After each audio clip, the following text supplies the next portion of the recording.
Well, welcome to the latest and greatest episode of the Metaphysical Corner. And to be honest, since the last one, I have done a great deal of thinking, pondering, researching, and I've come to a conclusion. And it's one I've resisted for a long time, as we'll get into it in a few minutes. We've been trying to discuss where consciousness comes from. I have been looking, I don't want to say for the scientific explanation, but kind of, sort of. I have done a great deal of research, talked to people. You can look at all the biochemistry, which is where it would be. Not so much biology, but biochemistry. The biochemistry aspect of us is where, if that was the answer of where our consciousness comes from, there is no mention. I challenge you to find any mention of the understanding or the source of consciousness in a biochemistry book. Oh, it'll talk about the cell. I mean, of course, obviously we've talked about the cells and the sensory, our senses. Of course, sight, sound, touch, all of which, through which we sense the world. But that's still not our consciousness. Our consciousness is from how we know we're alive. I know I'm me. Because my brain cells are no different than your brain cells. I may have more of them, I may have less of them than you. But they don't work any differently. Yet your awareness of your consciousness is totally different from mine. But I'm aware of mine, you're aware of yours, I'm aware of you. And, in my study, in particular of the cell itself, as incredible of a machine as it is, it really is a highly organized, extremely highly organized machine that runs by itself. A cell, once again, as we've said in previous shows, is the basis of life. It is life. But does a cell know it's alive? Is there, within one cell of your body, does it know it's alive? I have a problem with that. I can't envision that. But yet, that's what you are totally made of. There's, hundreds of billions, if not trillions of cells.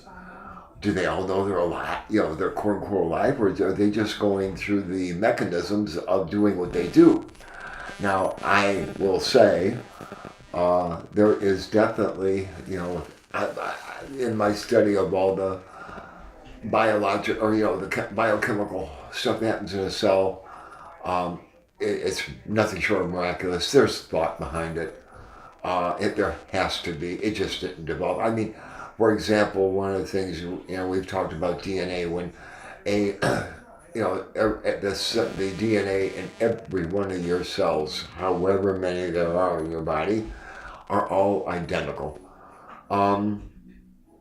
There is, and every cell has them except your red blood cells. And when a cell duplicates itself, it goes through a self-checking mechanism that is beyond belief. In other words, when it duplicates the DNA, to be put into a new cell, it checks itself, it checks its work and corrects mistakes. Hello? That kind of knowledge comes from somewhere. But does that cell know what it's doing? I don't think so. It's it's like an extremely sophisticated electronic circuit doing its thing, as it's been programmed to. But the programmer is somewhere else, if you catch my drift. No, I'm gonna. Okay. In order to discuss what I think is going on, and it's kind of a revelation for me. It's you have to understand what we kind of understand. Most people watching this at one point or another has gone to church of one type or another. I know I was brought up strict Catholic, been paying for it ever since. Uh, and you get the concept of a soul or spirit pounded into you, um, and most religions do. But yet, I think there's something to be said for it. There seems to be. I can't. I have to believe. That there is the call. All right, call it the soul, call it the spirit, call it your essence, call it whatever you want to call it, or how you conceive it to be. It permeates your body. It's there. It's what. It's that. If I had to look for a definition, it would be that which survives you after you leave this place. It's and that makes a lot of people uncomfortable.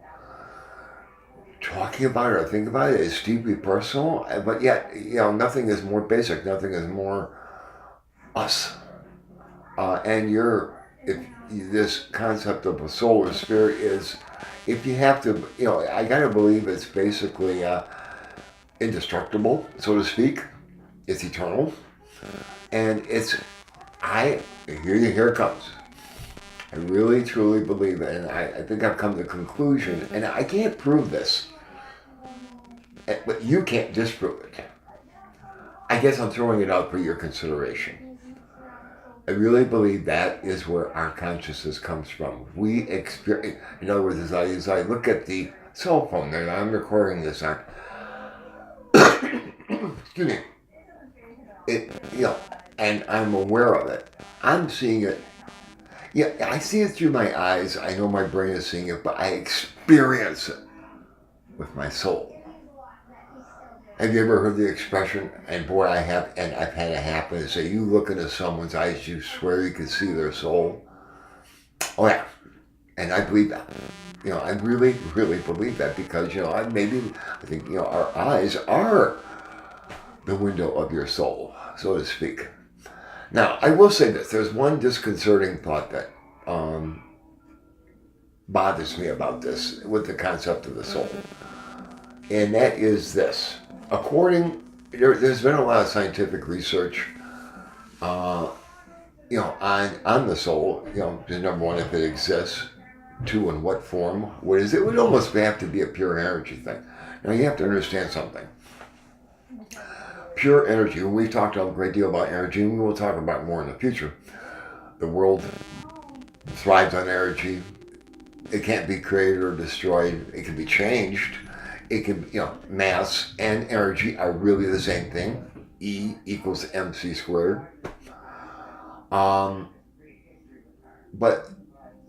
there's been studies done, and there was even a movie, if I remember. I think it was called 18 Grams.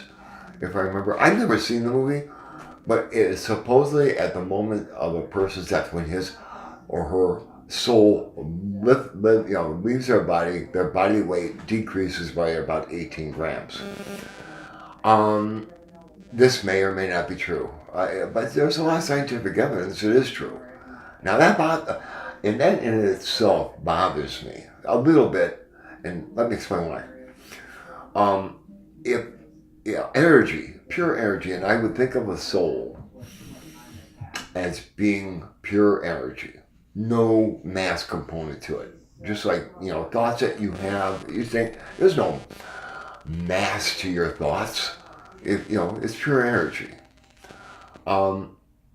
If the soul, when it leaves the body, if the body does indeed decrease by about 16 or 18 grams, I think it was 18, then there's a mass component to it. In other words, there's some actual physical mass that we can't see it. Because there's this out in the universe. We know there's dark matter, dark energy. There's a lot of matter, energy we can't see, but it has weight. And that bothers me because mass can be destroyed.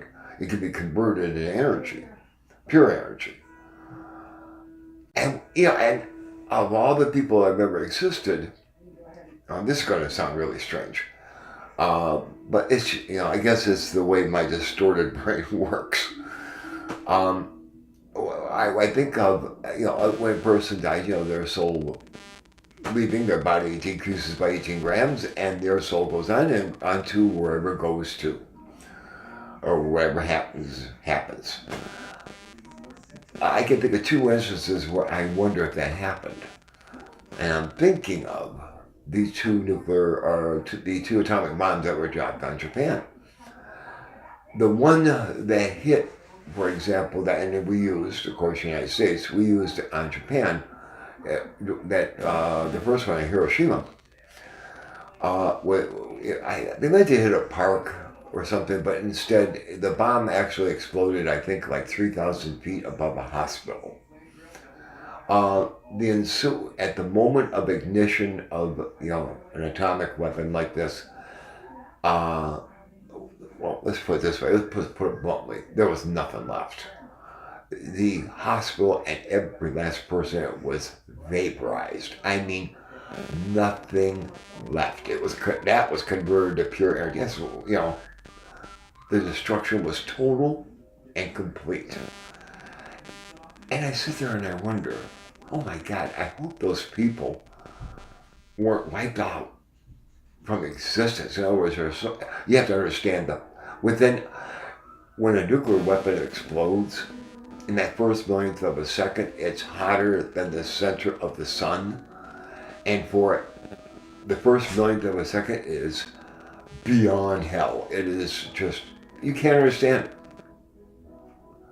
And those people were in that. And they were literally disintegrated, gone. So was the building. So did that end these people? And did it destroy their souls too? Now, if they were pure energy, I would say not. But if there is a mass component to the soul, then yeah, maybe. And even then, the energy, if the soul is pure energy, you have to understand the destructive power of an atomic weapon. Would it have dispersed their souls, to the point where the energy didn't hold it together as a soul? I don't know. I know I'm probably, it's just something I can't help but think about. Maybe that's why I've had a problem with the concept of a soul and the problem with it having a mass component to it. Now, maybe, and I hope this is the case, if the soul does indeed weigh 18 grams, so to speak, if, maybe there is, we're going kind of by classical physics in that only mass has weight. Maybe there is a form of energy or a form of something that is a component of our soul that has weight to it, but yet can't be destroyed. I hope so.